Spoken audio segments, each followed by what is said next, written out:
सुप्रभात प्यारे बच्चों। आज हम कक्षा 7वीं में बाल महाभारत कथा में पाठ 14 शकुनी का प्रवेश करेंगे। तो जैसा कि आप सभी बच्चों ने पाठ 13 जरासंध में पढ़ा था कि युधिष्ठिर के द्वारा एक राजसूय यज्ञ करवाया जाता है और उस यज्ञ को करके राजा युधिष्ठिर को राजाधिराज की पदवी प्राप्त हो जाती है। तो अब हम आगे शकुनी का प्रवेश में पढ़ेंगे।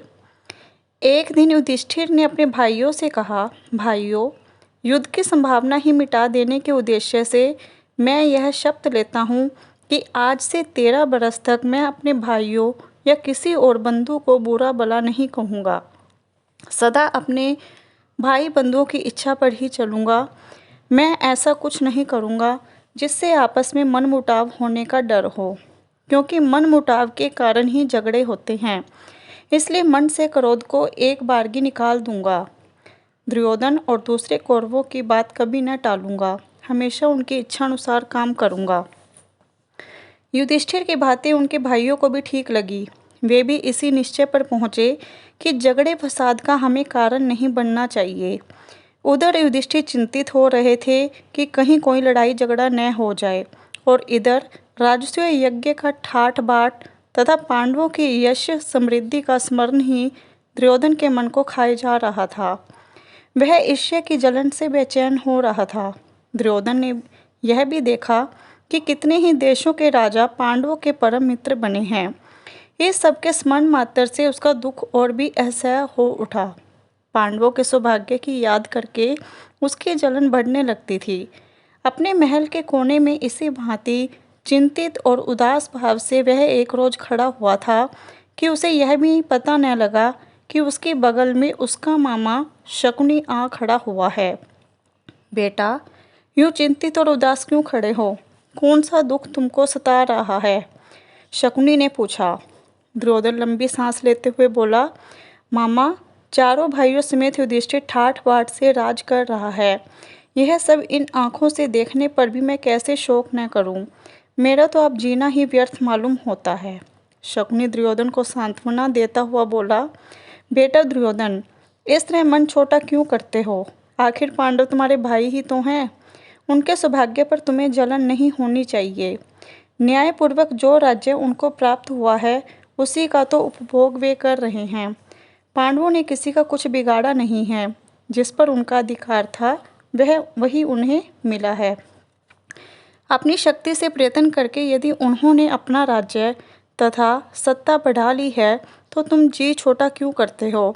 और फिर पांडवों की शक्ति और सौभाग्य से तुम्हारा बिगड़ता क्या है? तुम्हें कमी किस बात की है? द्रोणाचार्य, अश्वत्थामा तथा कर्ण जैसे महावीर तुम्हारे पक्ष में हैं। यही नहीं, बल्कि मैं, भीष्म, कृपाचार्य, जयद्रथ, सोमदत्त सब तुम्हारे साथ हैं। इन साथियों की सहायता से तुम सारे संसार पर विजय पा सकते हो। फिर दुख क्यों करते हो? यह सुनकर दुर्योधन बोला, जब ऐसी बात है तो मामा जी, हम इंद्रप्रस्थ पर चढ़ाई ही क्यों न कर दें? शकुनी ने कहा, युद्ध की तो बात ही न करो, वह खतरनाक काम है। तुम पांडवों पर विजय पाना चाहते हो तो युद्ध की बजाय चतुराई से काम लो। मैं तुमको ऐसा उपाय बता सकता हूँ जिससे बगैर लड़ाई के ही युधिष्ठिर पर सहज में विजय पाई जा सके। दुर्योधन की आंखें आशा से चमक उठी। बड़ी उत्सुकता के साथ पूछा, मामा जी, आप ऐसा उपाय जानते हैं? शकुनी ने कहा, दुर्योधन, युधिष्ठिर को चौसर के खेल का बड़ा शौक है, पर उसे खेलना नहीं आता है। हम उसे खेलने के लिए न्योता दें तो युधिष्ठिर अवश्य मान जाएगा। तुम तो जानते ही हो कि मैं मंजा हुआ खिलाड़ी हूँ। मंजा हुआ खिलाड़ी का अर्थ होता है कि बहुत ही बड़ा खिलाड़ी, चौसर का।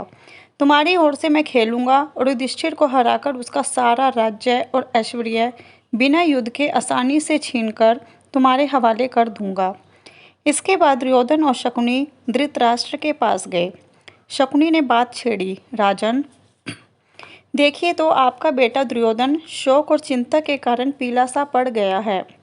अंधे और बूढ़े धृतराष्ट्र को अपने बेटे पर अपार स्नेह था।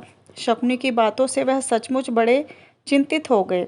अपने बेटे को उन्होंने छाती से लगा लिया और बोले, बेटा, मुझे तो कुछ समझ में ही नहीं आता कि तुम्हें किस बात का दुख हो सकता है। तुम्हारे पास ऐश्वर्य की कमी नहीं है, सारा संसार तुम्हारी आज्ञा पर चल रहा है, फिर तुम्हें चिंता काहे की। लेकिन शकुनी ने धृतराष्ट्र को सलाह दी कि चौसर के खेल के लिए पांडवों को बुलाया जाए।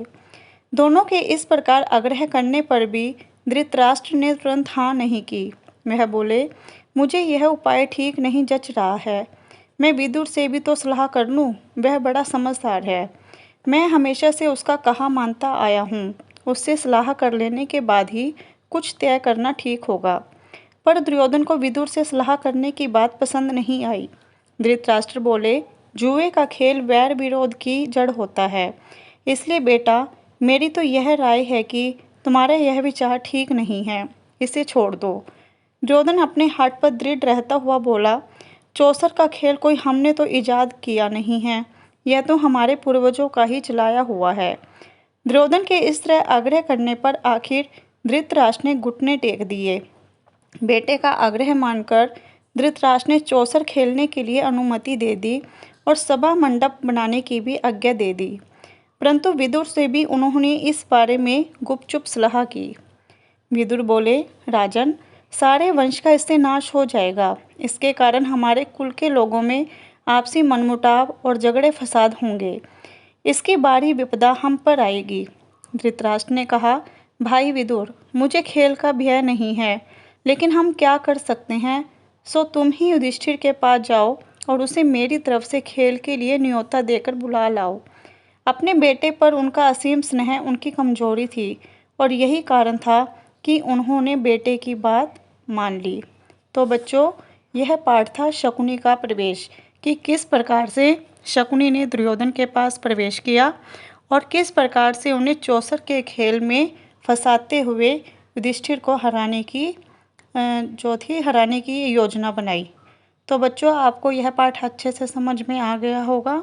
सभी बच्चे इस पाठ को ध्यानपूर्वक पढ़ेंगे। धन्यवाद।